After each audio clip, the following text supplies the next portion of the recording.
Hello friends, welcome to the Plant Science Forum. Now in this video we are going to discuss types of tissues and in particular meristematic tissues. Everybody must be aware that tissues are nothing but the group of cells having same origin and together they carry out a similar kind of functions. Organs are formed by grouping together various kind of tissues. In plants there are three tissue systems, that is epidermal, ground tissues and vascular tissue system.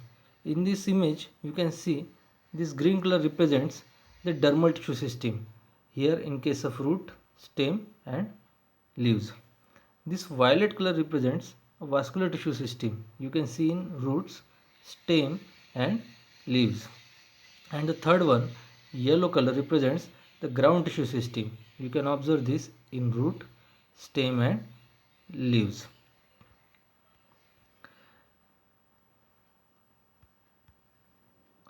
Now this tissue, they are classified based on various criteria. The first one is on the basis of development, another criteria is on the basis of function, and third criteria is the type of constituent cell.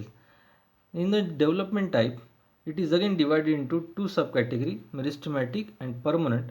In this video, we are going to discuss the meristematic type of classification. So the meristematic tissue, they are classified based on origin, position and the function. Based on origin, there are of two types, primary and secondary. Based on position, there are of three types, apical, lateral and intercalary.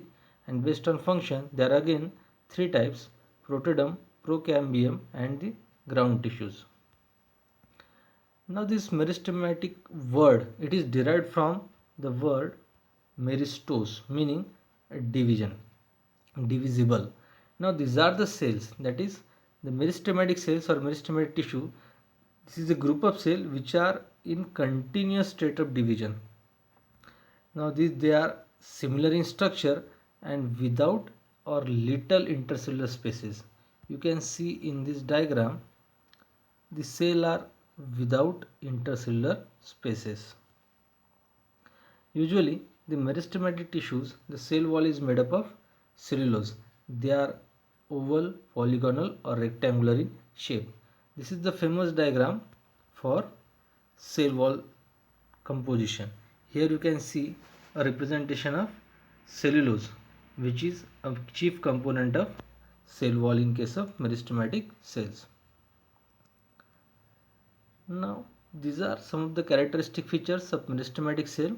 They are usually isodiametric in shape, that means a spherical or light shape. As you can see, every type of cell is near about a spherical. There are little or no intercellular spaces. Somewhere you can observe no intercellular spaces, and at some places there are very minute intercellular spaces. The cell wall is thin. The cells are rich in protoplasm, less reserve food material, ergastric substances and crystal, and proplastid is present.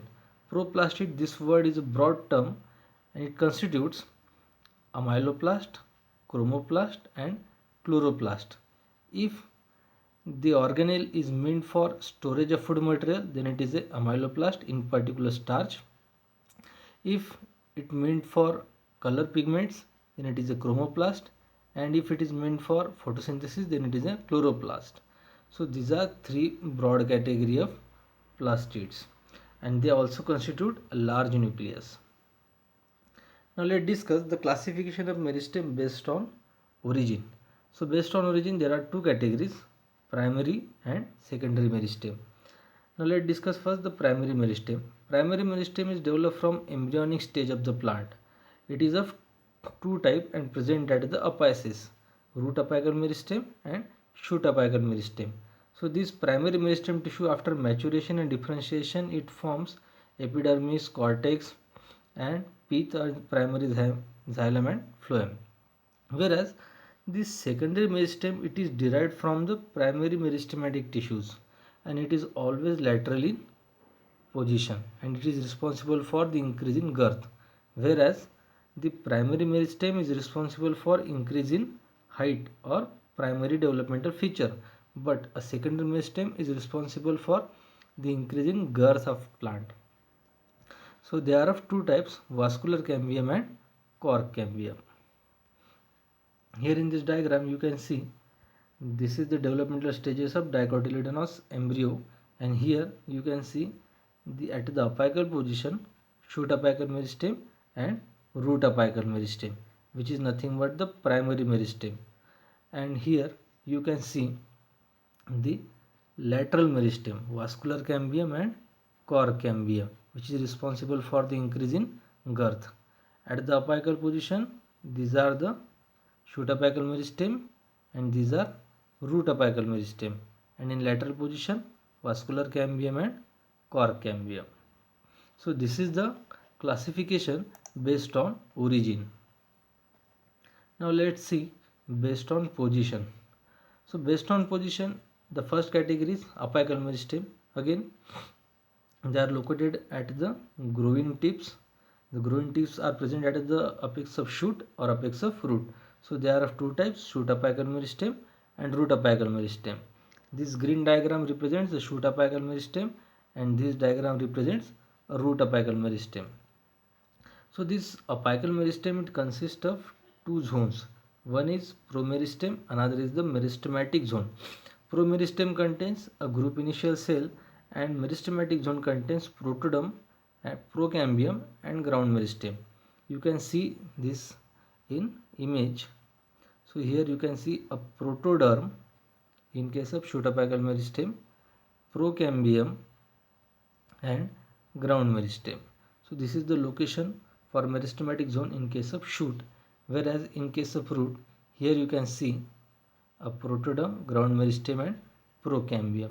So this constitute the first category based on position, that is apical meristem. Now the second category is lateral meristem. As the name suggests, it is peripheral in position and responsible for the increasing girth, and the type is vascular or cork cambium. So this vascular cambium is present in vascular bundles and cork cambium is present beneath the cork. So this development in the vascular cambium and cork cambium result in this secondary growth of the plant, so which is ultimately responsible for the increase in girth of plant. Here you can see a cork cambium which is present here, which is responsible for giving cork tissues, and the vascular cambium which is responsible for giving secondary xylem and secondary phloem, and both of them ultimately increases the girth of plant. Now the third category based on position is the intercalary meristem. So this intercalary meristem, it is present at the base of node, internode, leaf base in the permanent tissue, between the permanent tissue. Here you can see this is the nodal position and this intermediate region is internodal region, and you can see leaf base. So this intercalary meristem is present at the base of node, or you can say leaf base, which is actually responsible for the increase in height. This intercalary meristem is usually present in the monocot and in particular in the internodes of grasses. So that was all about based on position. Now the next category is based on function. So classification of meristem based on function. The first type is protoderm. Protoderm, it is the outermost protective layer. This protoderm is responsible for giving a dermal tissue system, which actually consists of epidermis, or you can say multiple epidermis, various glands, trichomes or stomata, which is present on the outermost layer. In this diagram you can see a protoderm here, or you can see here. By the color combination you can understand the protoderm gives epidermal or root hair or such kind of cells or tissue. The next type is procambium. They are narrow elongated meristematic cells responsible for the development of vascular tissue such as primary xylem or primary phloem. Here you can see the presence of procambium, and by the division of procambium there is a development of xylem as well as phloem. These are nothing but the vascular tissues. Now the third type based on the function is the ground meristem. Now all the tissues of ground system, which is what I can say, all the tissues present in the plant body except the dermal and vascular system, these remnant all tissue consist of ground tissue. The cells on maturity, they develop hypodermis, cortex, pith or medullary rays. That means if you look at the various kind of tissues which are derived either from dermal or vascular, except these two, rest all tissue they belongs to ground tissue system. As in this diagram you can see a red star, hypodermis, cortex, medullary rays or pith. These four represents the ground tissue system. So this is the last classification based on the function of meristem.